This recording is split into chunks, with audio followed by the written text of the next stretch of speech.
All right. Welcome, everyone, to our Tuesday night show and share at Knox Makers. Yes, full house tonight. Grab a seat where you can. If you're joining us for the very first time, Tuesday nights are our show and shares. It's an opportunity for people to show what they are working on, what they completed, what they're stuck on, and what they failed at. We welcome all types of projects. And speaking of projects, we have many, many, many tonight. So we are going to kick it off now with Earl, who's going to show a Ren Fair gift.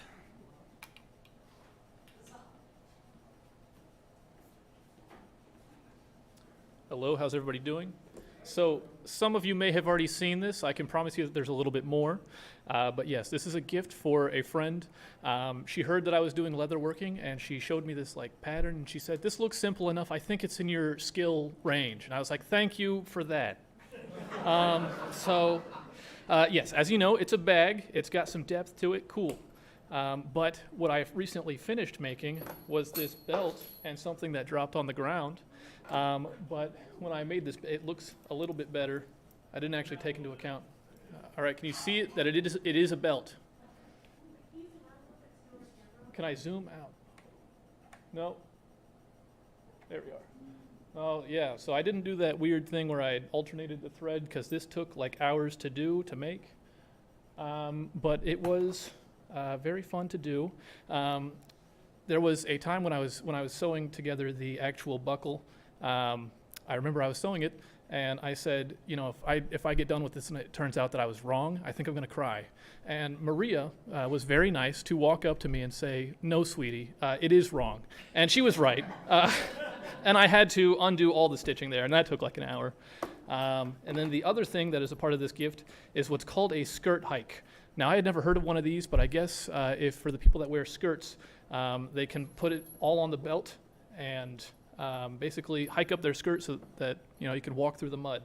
Now, the really neat thing about this is that everything is centered around this belt, so it all fits around the belt. So as you can see here, it all nicely fits, and you can walk around and put whatever you find at a Ren Fair in your bag. So that's it. That's my gift. That's my presentation. Do you have any questions?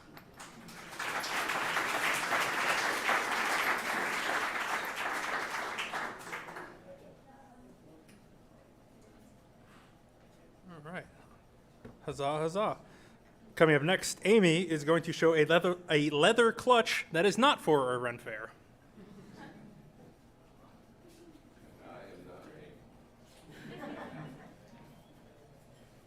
Hi everyone, I also happened to make a leather clutch that I brought in today. I saw Earl sign up first. So maybe this will seem less cool, but I don't have a lot of nice bags for when I have to dress up. So I never have accessories or anything. I feel like I look underprepared. So I thought I'd make a little leather bag out of some leather that was just on the shelf there. And for the strap that I may or may not use, I took Amanda's chainmail class. So I ended up buying some more rings for myself. These are just aluminum. It was a coincidence that the colors, I think, worked pretty well together. So I braided this and just sewed it in this, at the seam right here, which is not the best way to do it. I just couldn't think of any. I thought silver or copper or gold hardware might look weird, so I just didn't add any extra hardware. And on the inside, to make this a little thicker and more rigid, I added some light-ish weight denim on the inside as lining. Not that I put pockets or anything on the inside, but I feel like it gives it a little bit more structure. And there's a little snap there that I added, and that is the whole thing. Oh, this box corner's on the bottom. Very proud of that. I just wanted to say you could totally take that to the Ren Fair. I could, yeah, that's true. I should have said also for Ren Fair. Oh, yes. Too long. I feel like it took 6 hours would be a low estimate. I think it took longer than that.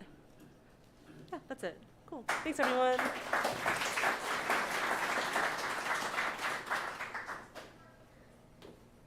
All right, next, Sean is going to talk about lathe turning, and as the lathe turns.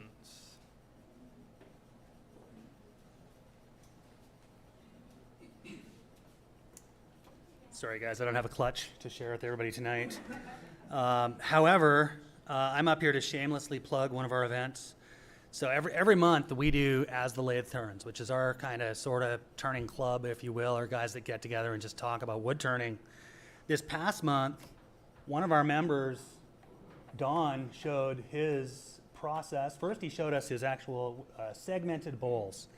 And segmenting means he, glues this stuff together. I know this isn't mine by any stretch, but it's super cool looking.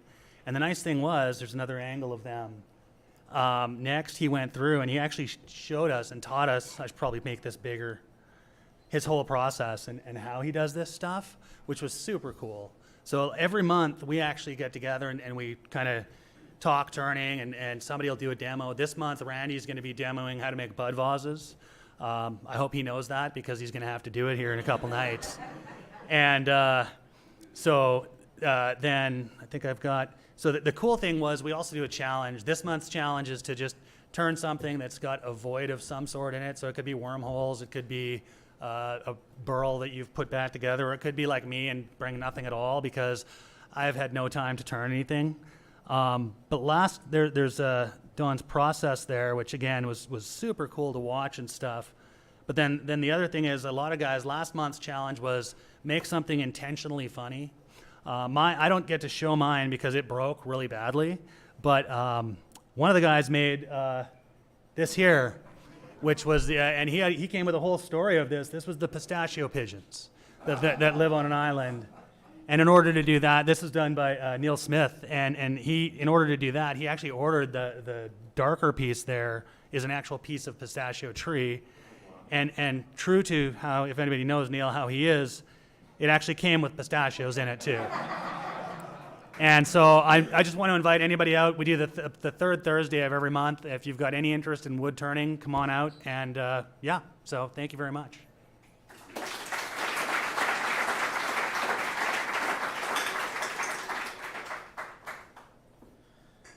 Very cool. Yes, I highly encourage to go check those out. Really cool stuff you can make there.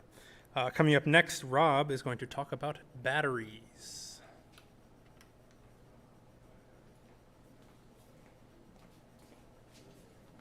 Hey there. We can find these on my phone. So Charles, one of the members, brought in a dead battery pack that he said, it's no good, anybody want this? And I said, sure, I'll take it, because I build battery packs and I recondition batteries all the time. So this was his pack stripped down. There's a lot of adhesive that holds these things together, so a lot of this is peeling off adhesive. Then you can see I separated them out into little groups like that, and you can see the process. These are all spot welded. So if you look, these are little spot welds that are holding this piece of nickel onto the batteries, and I use pliers and I rock the pliers and tear off the spot welds, and from there sometimes the spot welds kind of come off poorly, so I have to use a screwdriver. These are all live batteries, which means that when you're doing this you have to be careful not to short anything, right? So I do it in my garage just so that I'm not near my bench and I can toss it in the driveway if it went a little wild on me. So you can see the process. I peeled up this little strip, and then keep repeating with a pile of little nickel as you tear them off. When you're done, you end up with batteries, and they're all inside a kind of a cocoon of shrink wrap. Sometimes they're individually cells, and they just have a little adhesive holding them together. In this case, they had bonded them with glue, so I had to strip all of them off. I actually just split them and then tear off the batteries, and then you end up with a whole series of batteries. If you look, it's upside down, but these are 2200 milliamp hour batteries, so they're reasonable batteries, but they were manufactured in 2016, so they're 10 years old.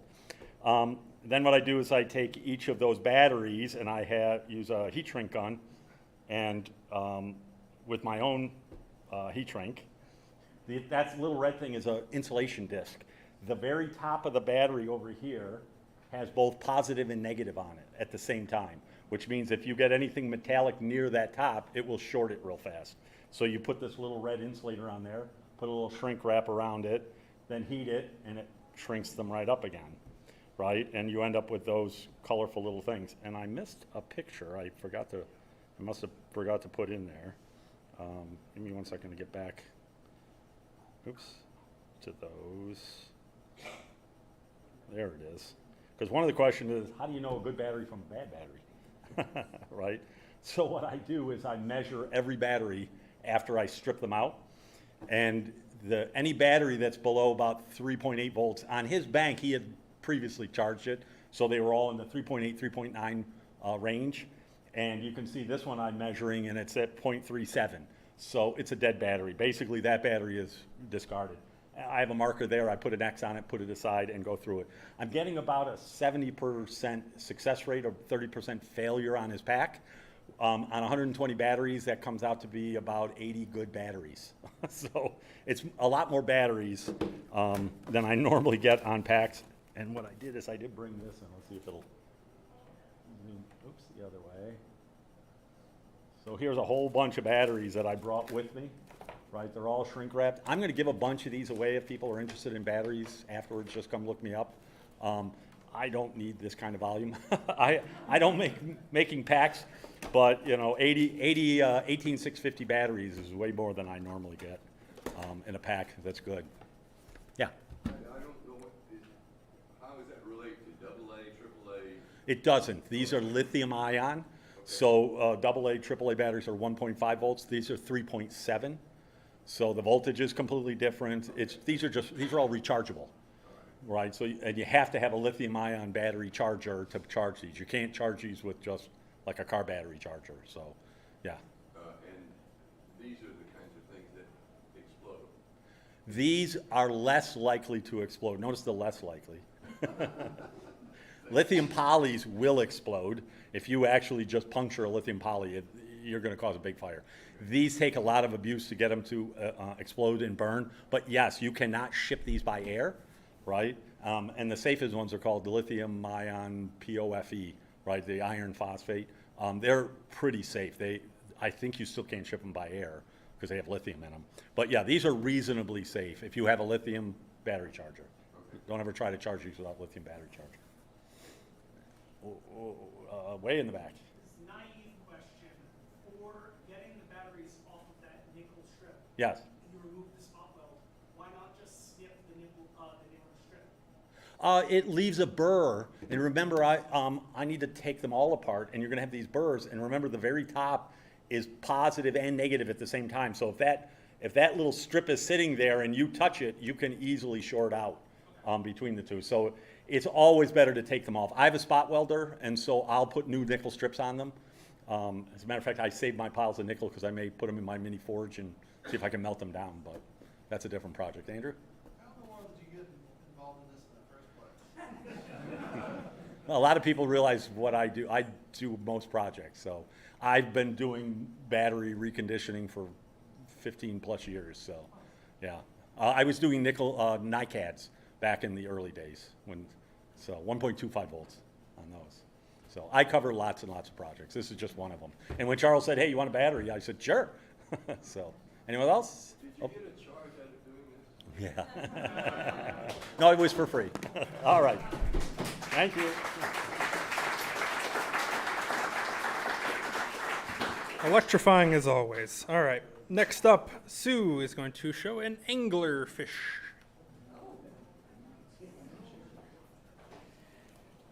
Ever since Tracy showed off her anglerfish lantern, I have been enamored with anglerfish. So I do amigurumi, as many of you know, and so this is my first one. It is a failure, however, because I want to take it to the next level. I am not trying to short out Rob's batteries, which I'm known to short out anything I come. I'm going to stay way away from Rob's batteries. But I wanted to put a light, an actual light in the top. But this guy is failed because it's way too small to get any electronics in it. So I went to plan B. And as you can see, there's the holder, and there's also a switch in there.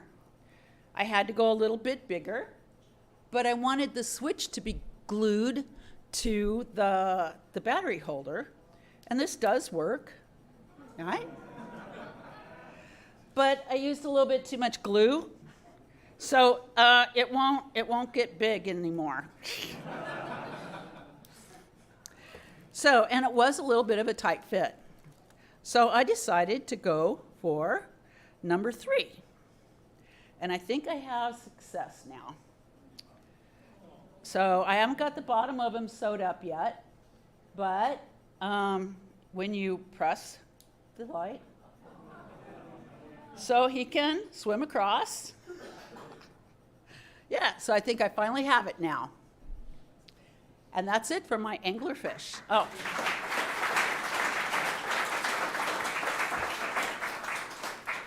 Is that waterproof? Probably not.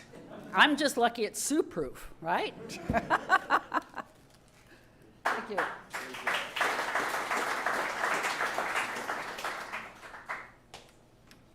Very, very cool.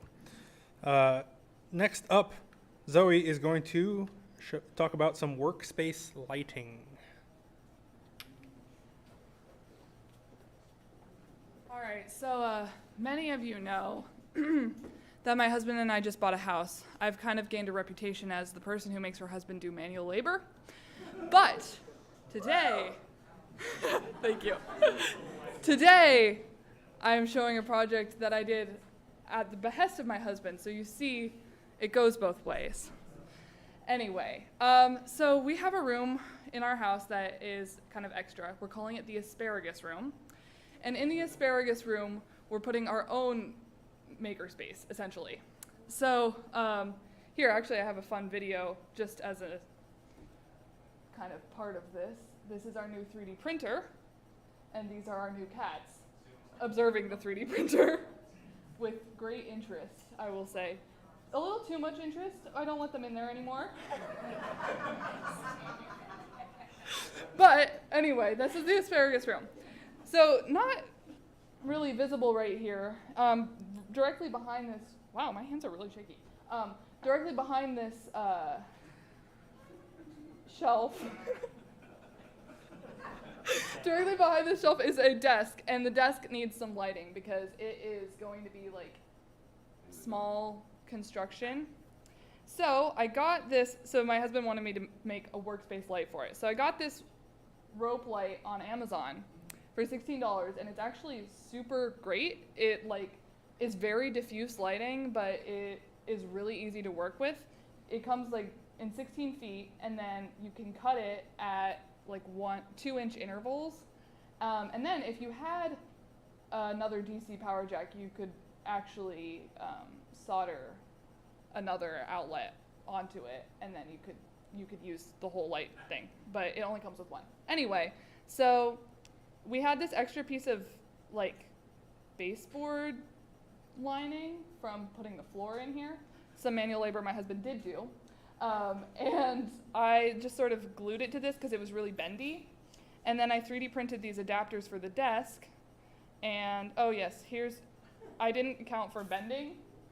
So this is me being sad because it actually buckles like that. But I didn't fix it because I didn't care enough.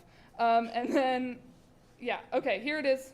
Here's the final product. I 3D printed these adapters for the edge, and then I just put it on there. And this literally took me like 15 minutes to do the whole thing, including the CAD and everything. It was so easy. Yeah, so that is the workspace lighting.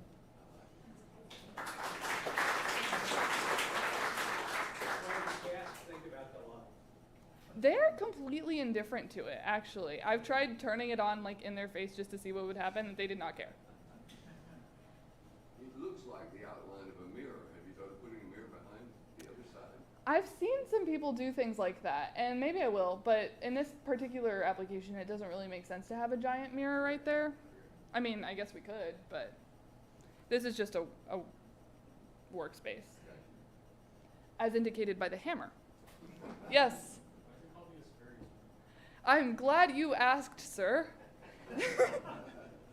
It is because when we bought the house, a teenager who had lived in this room before us, had tagged the wall with the word asparagus. And my husband wanted to frame it and keep it, but it didn't really go with the vibe that we were looking for, so we did paint it over. But we did name the room the asparagus room, and I believe her name was Bree, due to the fact that there's the word Bree all over our house. Yes. Thought a mirror would actually throw more of the light onto your workspace. That is a good point, actually. So there may be some point to putting a mirror there.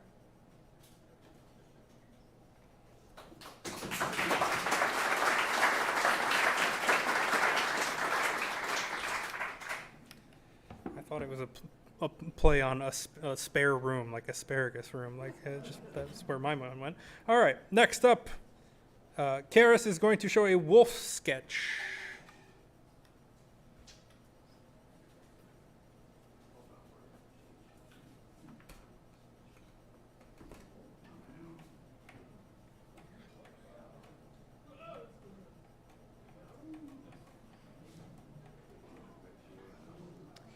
I drew this wolf one morning on May 2nd.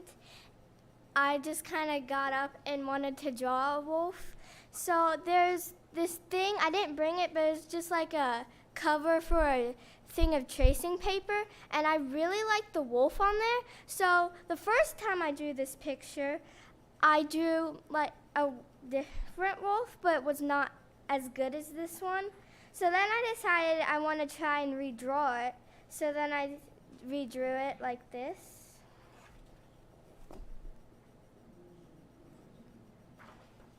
And that's basically it. I used one pencil for the entire thing.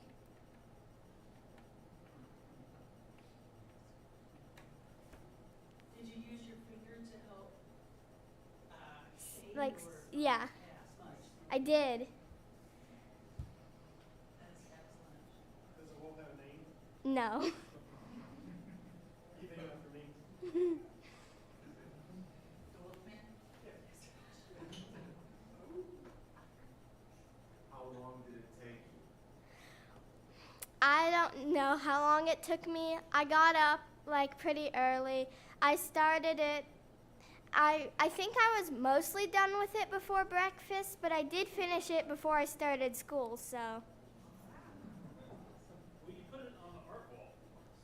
Maybe.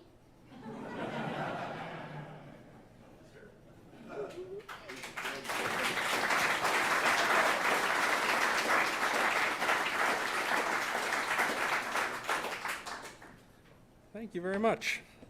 All right, noticing a new theme. We had leather items, and now we have another fish item. Sam is going to show a 17.5-foot fish.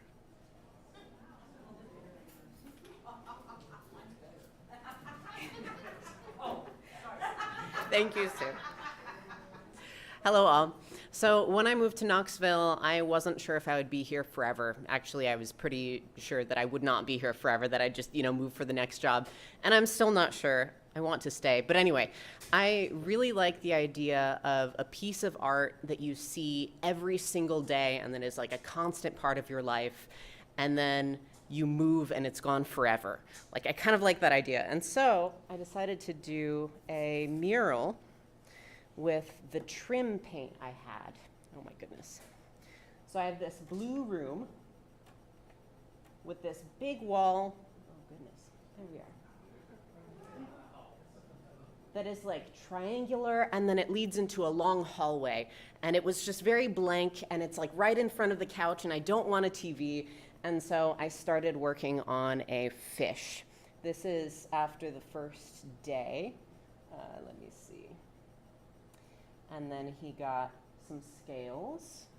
And so as I went, I sort of eyeballed it and said, oh, well, probably the fin will like hit that corner there, and probably, it'll be like 18 inches, when it hits that door. And so I just kind of eyeballed it and went from there.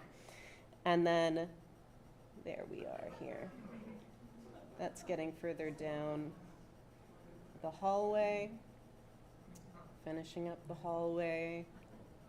And now I have this giant fish in my home. It has its tail and everything. I just don't have pictures of all of it. And all I used was a little bit of white paint that would have otherwise gone to the trim, but I just had extra of it and like 2 normal paintbrushes. Thank you. Oh, Yes. It took 5 months. Yep. Have you ever painted fish that big? Like, do you have prior experience? They say you eyeball it. Like, I can eyeball it, but I can't draw an actual fish. It looks like a fish. Oh, thank you. I do not have prior experience, no. So if anyone wants a fish, Larry? Is that entirely free? Did you like stencil and give yourself some help? At the very beginning, I made a sort of grid for his face to see where his face should end in relation to like that door and that window, but I didn't go from it after that, after getting the outline of his face. Amy? Sorry. It is a smallmouth bass. One last question here. Yeah? Oh my goodness. I'll think about that. Thank you very much.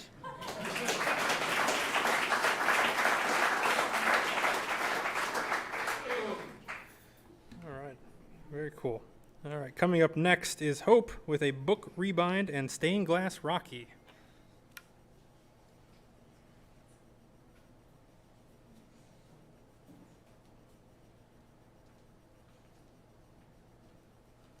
Hi. I saw Project Hail Mary recently and became a normal amount of into it. And so I said, what? Oh, God. Oh, this does not lend well to camera, but that's okay. God. Sorry, I feel like a boomer. What do I do? Okay. Oh, I see. I'm short. So, but yeah, I made a stained glass Rocky. Arturo 3D printed the little guy, and then, because when I was watching the movie, I was like, that looks like stained glass. I could make that. And then I did. The only bummer about it is that it's clear, so you can see all the like flux that I didn't clean out very well, because I got lazy and eager to see it done. And now I'm regretting it, but that's okay. I'll make a new one. And then, after I did that, I saw a reel on not TikTok, Instagram, of someone who did a book rebind of Project Hail Mary, and I was like, I gotta do that, because I didn't want to spend $100 on it. Instead, I spent $200 in stuff. This is not Project Hail Mary, because I said I don't want to do my first project on like the book I want to do. So I pulled out a book that like I had from, from when I was a kid, and it was like already like fallen off of it. This stinks. Anyway, so this situation, it's like in really bad shape. So I said, I'll do a new one. And, oh God, wrong. Oh, I see. Okay, cool. So yeah, I did like the end pages. I just found some art online. No, still no. Just found some art online, redid the end pages, which was kind of cool. It was my first time working with like heat transfer vinyl, so I just did like a quote from the book on the back. And then I used canvas paper to print like some art that I found for the book online. But yeah, that's about it.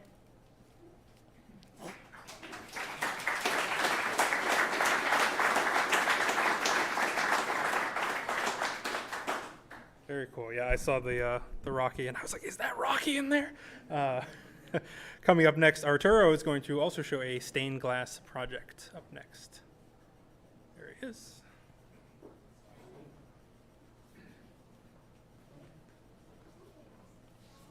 Hey everyone. So a lot of you saw me working on this project about a year ago, and I promised many people that I would bring it to the show and share, and I got through cutting and grinding and foiling it, and then I got distracted, and then I got distracted again, and so on and so on. So now, almost a year later, I finally came back to it and I finished it, and there she is. Yeah, that's all. Amy. The Enterprise D, the Galaxy class. Can you hold it up? Yes.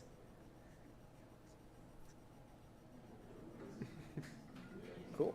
If I remember, the ship itself was made of little mirrors. Yes, so the ship is made out of little mirrors. It's the first time I've worked with mirrors in stained glass. And let's see if you can like... Well, if you put your hand over it, you should see that. Yeah. It looks really nice on camera, which I'm glad about. In person, the mirrors are kind of streaky, and I can't get them off. So if anybody has any ideas, come to me. Sam. What was the hardest part of that? So the hardest part was completely self-inflicted because this sat in pieces for so long. I lost the actual position of all these tiny little like bits of mirror. So when I came back to it, I had to kind of jigsaw puzzle them back together. But other than that, if I was doing things normally, the hardest part would probably be these stars, getting them even and correct.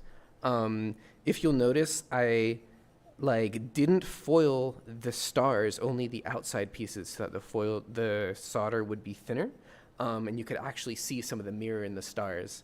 But you can see mistakes a lot more because I did that. Where are you keeping this at? It was here in the maker storage for a little bit, and then I brought it home, and it was in my garage for a long time, and then I brought it back. It was on a shelf in here. It's been multiple places. All right. Cool.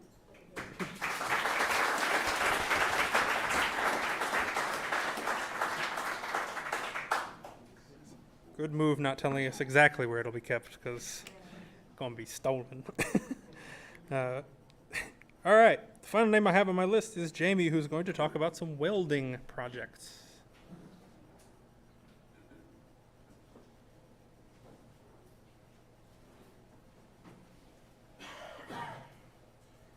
Well, hello everyone. So I've been interested in welding for a while. I'm not very good at it. I saw somebody had posted they took a blacksmithing class at Pellissippi, and so I looked there and they had a one-day welding class, and I signed up for that.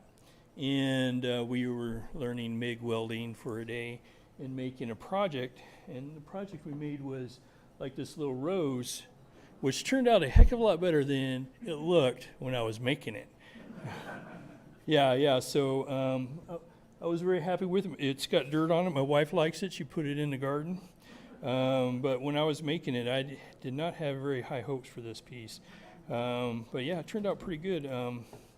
So that was with a MIG welding. And so another project for my wife, she's got a large light that you hang from a chain, a swag light that she bought Marketplace. She didn't know the dimensions, but the darn thing's about like this big.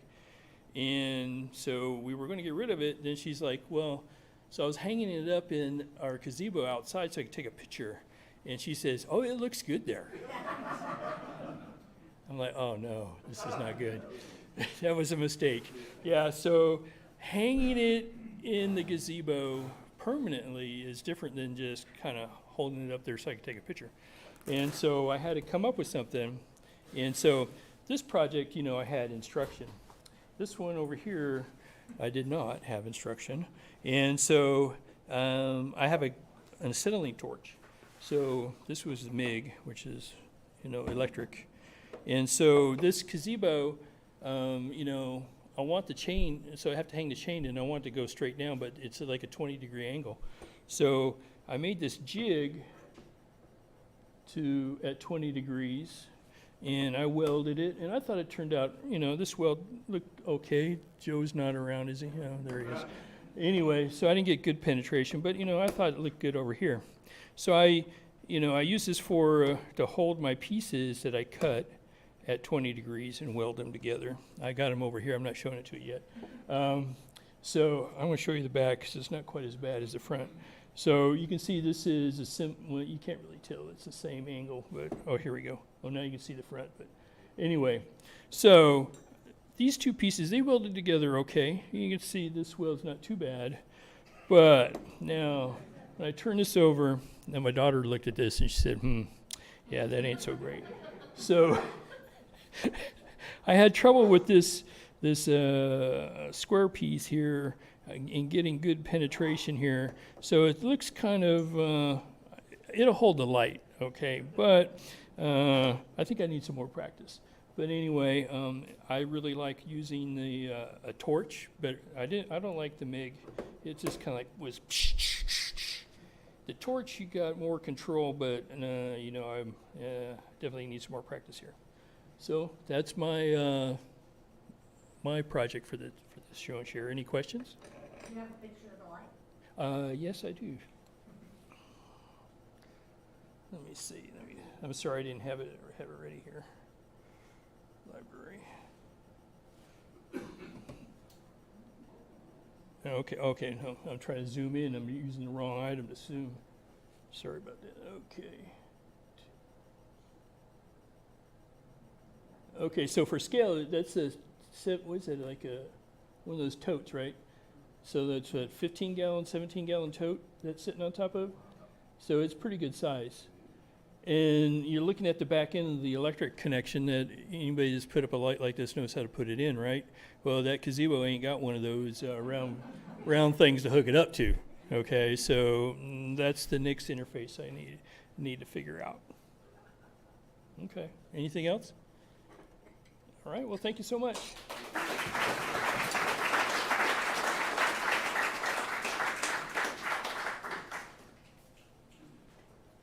All right. Oh, left a flower up here. Get that later. Yeah.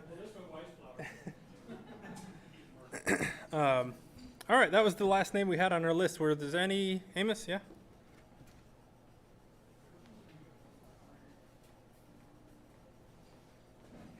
This is just 3 fun prints that are a work in progress.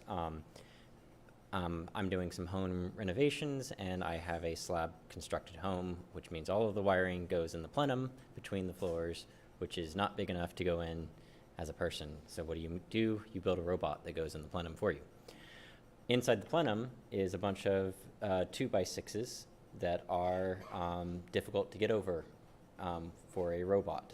So I came across a video some years ago that was talking about a compliant mechanism wheel that can cross 70% of its height, or 70% of its diameter. Where's the button?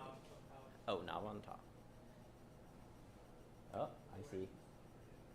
There we go. So it can cross 70% of its height by means of having these little mechanisms that when you press on them, they reach out and will grab the surface that you're running up against. The problem is that this is the as-designed model, and that will not get over 5.5 inches that a 2x6 is. So as of last night, I have this version here.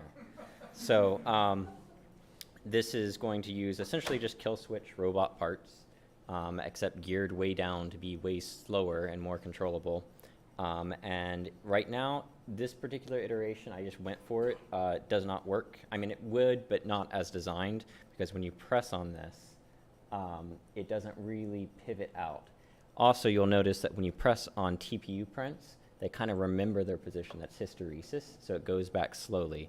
The ways you can mitigate that is use, instead of using notch flexures, use cross flexures, so it spreads the bend over a larger amount of material. And so that version, a section of it is printing now. But there is one last thing I wanted to show, which is just useful in building lightweight things in general, are ways of making lightweight but rigid structures. And so this print here is a 40 by 40 millimeter tube that prints in vase mode. So it's one continuous spiral contour, and all you've got to do to make something like this is set your nozzle, which is presumably 0.4 millimeters, to print at 0.8. It will still do it. Then along the walls, I've just punched in a triangular pattern that rigidizes it about another 2 millimeters, and now this is, you know, reasonably rigid, but also weighs nothing, and it costs nothing because there's no material there. So just a fun little set of prints. That's all.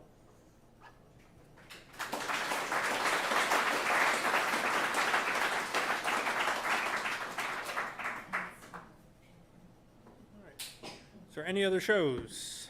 No? All right. Well, we got through 12 shows in 41 minutes. Not bad, people. Not bad. Good job. All right. Well, we have lots of events coming up. First of which, tonight, after we wrap up here, will be our Knox Makers poster jam. And so we did one of these on Friday, where we had people come out and make posters for our upcoming Maker Market. And so we'll be doing that in the arts and crafts zone out here on the tables.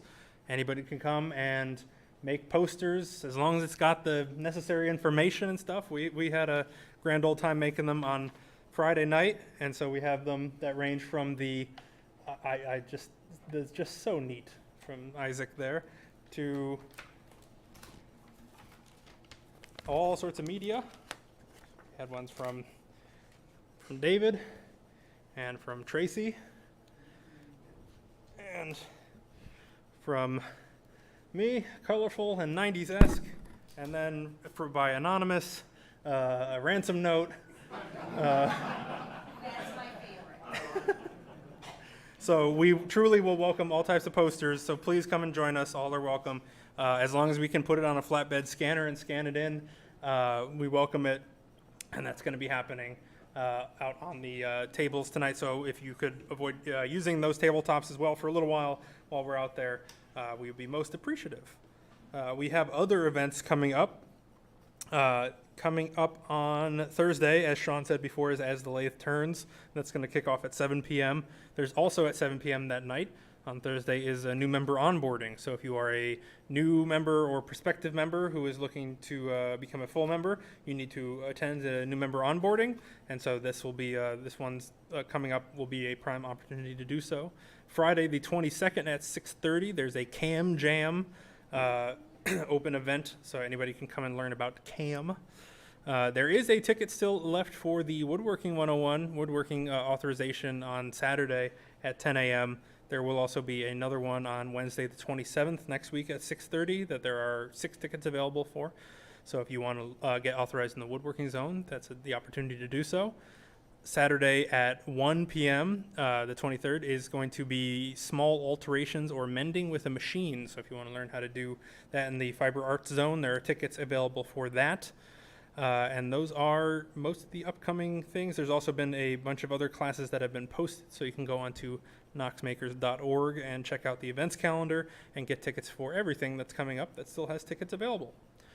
With that, we'll close up tonight, and thank you everybody for coming. And if you want to stick around and make a poster, please join us out there in just a few minutes. Thank you, everybody.